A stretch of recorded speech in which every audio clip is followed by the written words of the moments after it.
Each year, the mayor stands before you to celebrate our community's successes and discuss the year ahead. When we began this journey a year ago, difficult decisions were facing us, daunting problems. We knew confronting these tasks would not be easy. Last year, as I stood before you, I spent a good deal of time speaking in general terms about the fiscal challenges we were facing. I predicted that we would have difficult decisions to make between taxes and services. And I promised that I would approach that in an open and honest fashion, and that I would provide opportunities for your input. We came into office with a budget that was structurally unbalanced, years of withering criticism by the New York State Comptroller regarding our budgeting practices, and a fair degree of uncertainty as to where the city's finances stood. All of this was further complicated a few months later by the sudden and unexpected death of Joe Mazzarello. Joe had served as the city's comptroller or deputy comptroller for 40 years, and he was the repository of an enormous amount of institutional knowledge. Needless to say, a good bit of my first year was spent on the city's finances. Though not nearly done with this work, I am heartened by the progress we have made. The 2017 budget was a budget based on facts, not gimmicks, not hopes, not wishes. It was the first structurally balanced budget that did not rely on one-shots or fund balance appropriations in at least 10 years. We addressed all of the previous shortcomings noted by the New York State Comptroller. In addition, 29 capital accounts, some dating back over a decade, were fully reconciled and audited. We now have confidence in our numbers, and we know exactly where the city stands financially. We have provided quarterly financial reports with analysis, not just to the council, but to the public by the way of postings on our website. We also hosted public meetings to discuss the first and second quarter results. We hosted 3 finance workshops in September, the purpose of which was to educate the public as to the city's finances and the unique challenges we were facing. I attended 7 neighborhood meetings, 2 church meetings, and 2 house meetings for the sole purpose of sharing information with the public on our finances and the 2017 budget. My administration is committed to fact-based budgeting, devoid of the political calculations that led us to where we are today. We are also committed to sharing that information and being challenged on the numbers we put forth. We will continue and expand on that effort in 2017. It is your money, and you have the right to know how we spend it. To say last year's budget process was challenging would be an understatement of enormous proportions. And it probably is fair to say that no one was overjoyed with the outcome. But that was not unexpected. We had to make up for years of politically expedient decisions that understated expenses, overstated revenues, and relied on our fund balance to cover deficits. We had to right the ship, and it was urgent that it be done immediately. The final product, a bipartisan effort, included both a significant tax increase and substantial spending cuts. As I said, it was no one's first choice, but it was necessary to stabilize our finances. It was the result of many compromises that were difficult for each of us to make. I'd like to extend my thanks to those who rolled up their sleeves and made this happen. We were elected to do the right thing for the city, even when it is difficult. And you all showed great courage in doing that. Thank you, City Council.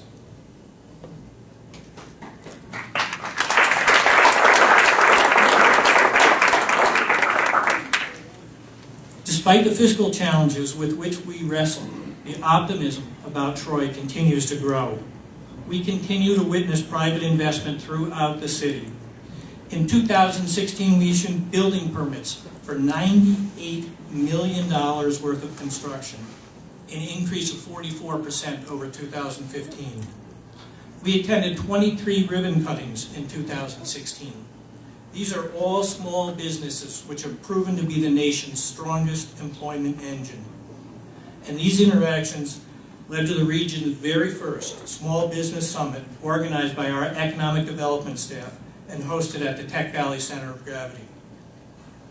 We recently celebrated the ribbon cutting on the conversion of the old School 1 into apartments. The conversion of the old Troy Record newspaper building on Broadway is underway. 2 separate hotel projects are currently in planning stages.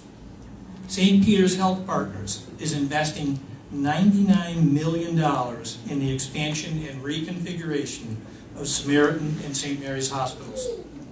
The Tapestry on the Hudson, the conversion of the long vacant warehouse at 599 River Street, is nearing completion. 2 solid proposals were made to us for the reuse of one Monument Square site, both of which would contribute to the growing vibrancy of the downtown. Franklin Inn and Suites is nearing completion of an expansion of their hotel facility to accommodate growing demand. And the old Whipple School, long a blight in Lansingburg, is now under new construction to convert it into housing. Oh, it's the Haskell School. Thank you, Mark. My mistake. A total of 93 buildings on our vacant building registry in 2016 were repaired or reoccupied. These and a number of projects getting underway are indicative of an optimism about Troy's future, backed up by significant financial resources. And importantly, the bulk of this investment is not in the downtown. It is occurring in our neighborhoods. We are witnessing the enthusiasm about Troy from our downtown to our neighborhoods.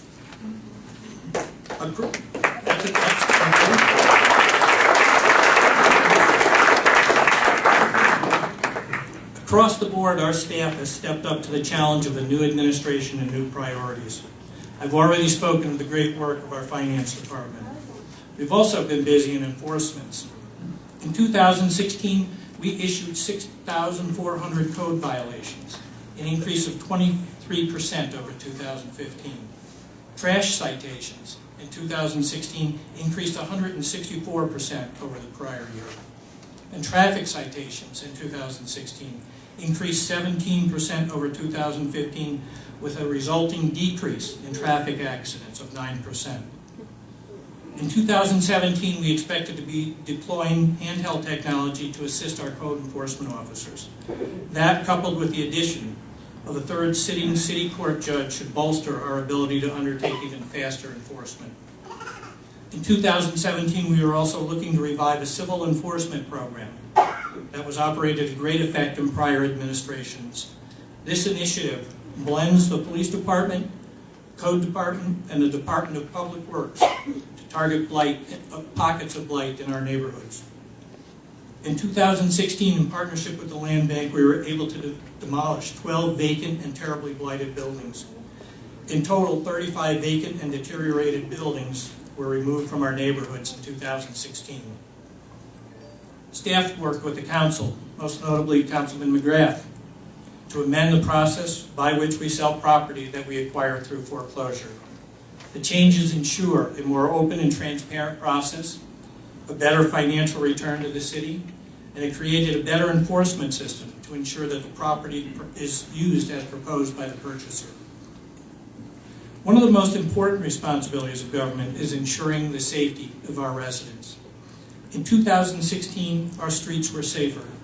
Violent crime was down 14% over 2015, while property crimes were down 16%. These reductions far surpass those of other capital region cities and are a testament to the skills and determination of our police force. Looking forward to 2017, our grant writer will be working closely with the department to secure funding for the school resource officers and community policing initiatives. Preventing crime is always preferable to solving crime, and the SROs and community police, by virtue of their close connection to community members, add considerably to our ability to head off crime before it occurs. Let's make the reduction we saw in 2016 just the beginning of a trend. In 2016, the fire department successfully secured a number of grants to fill out its ranks and ensure that all of our firefighters are certified paramedics. When that is achieved later this year, the residents of Troy can take great comfort in the knowledge that there are certified paramedics within a couple of minutes of their home, 24 hours a day, 7 days a week.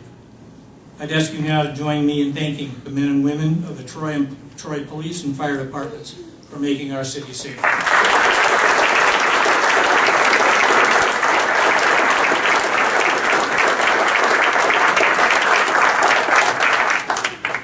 The proposed closing of our pools sparked a very constructive dialogue in the community regarding youth programming and services. This led to the exploration of a Youth Services Commission to coordinate and promote existing opportunities while leveraging additional resources. A preliminary meeting was held just 2 days ago under the leadership of Deputy Mayor Monica Kuziewski. We recognize the dearth of opportunity of many of our youth in the city, and are committed to working in concert with our community partners to explore opportunities for positive growth experiences for our young people. Last year at this time, much was said about our infrastructure on the heels of the water main break in Lansingburg. Shortly after that, the sewer line on Campbell Avenue collapsed, revealing a serious problem with that line. Those failures should serve as a stark reminder of the precarious nature of our infrastructure. Like many other upstate cities in New York, century-old pipes spread like spider webs under our streets. There is no warning of a failure in most cases. It just appears. While we have taken steps to address those incidents, we need to be focused on a proactive program that heads off catastrophic failures in the future. Our water plant and distribution system are a gift to us from preceding generations. We have a moral obligation to ensure its viability to succeeding generations. We will advocate aggressively for state funding for that purpose. But regardless of that outcome, this is a matter that will deserve our attention in the years ahead. Through the support of Senators Schumer and Gillibrand and Congressman Tonko, the City of Troy was able to secure $13 million in federal funding through the Federal Emergency Management Act, FEMA. This critically important funding will enable our city to strengthen and improve nearly 7,000 linear feet of seawall.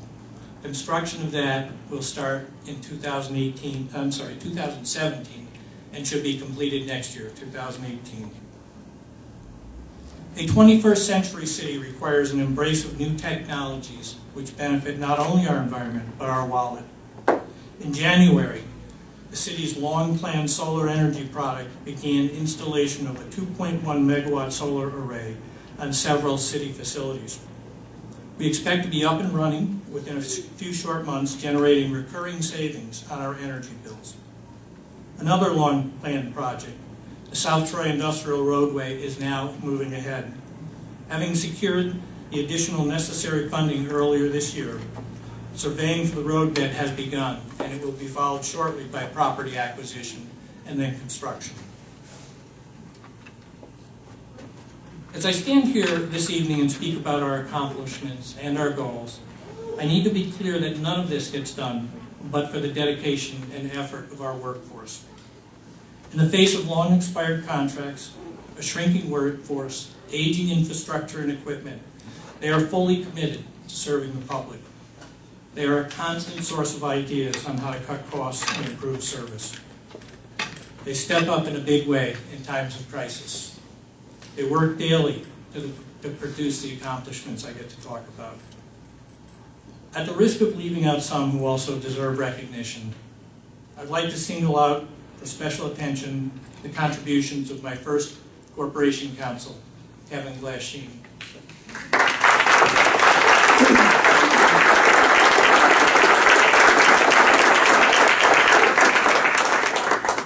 In all my years, I have never known anyone to work as many hours and as diligently as Kevin. Constantly under tremendous pressure, Kevin remained the consummate professional and gentleman. Although Kevin retired this past Tuesday, he has continued to come in to ensure that his successor gets up to speed quickly. It is without hyperbole that I tell you that the city owes Kevin a debt of gratitude that can never be repaid. On behalf of all the residents of Troy, I ask you to join me in thanking Kevin for his tremendous contributions to the city.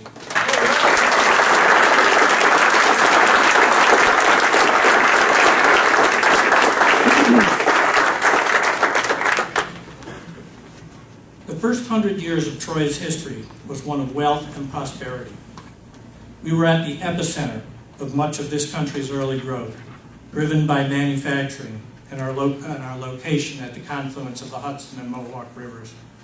We built great buildings and institutions. We invented and manufactured things. The second 100 years brought a reversal of fortune as the jobs left and the highways to the suburbs were built. Like so many northeastern industrial cities, Troy couldn't find its place in the economy of the 1900s. Now, after nearly a century of decline and disinvestment, we have entered a period of rebirth and reinvention. Like a sleeping giant, long dormant factories have sprung to life, transformed into centers of commerce and housing. Revitalization efforts across our downtown have strengthened the attraction of urban living, electrifying our downtown as a great place to do business in the capital region. The Renaissance has long held the promise of spreading the energy and excitement throughout our neighborhoods. And as I have noted earlier, this is starting to happen now. That energy is here. That day is now. There is a strong sense of optimism about Troy. Today I stand before you not only confident in Troy's future and our collective accomplishments of the last year, but also in defiance of the cynical outlook which has harmed our city in the past. The progress we have made in Troy is thrilling. Even more exciting is the knowledge that working together, we're going to do so much more.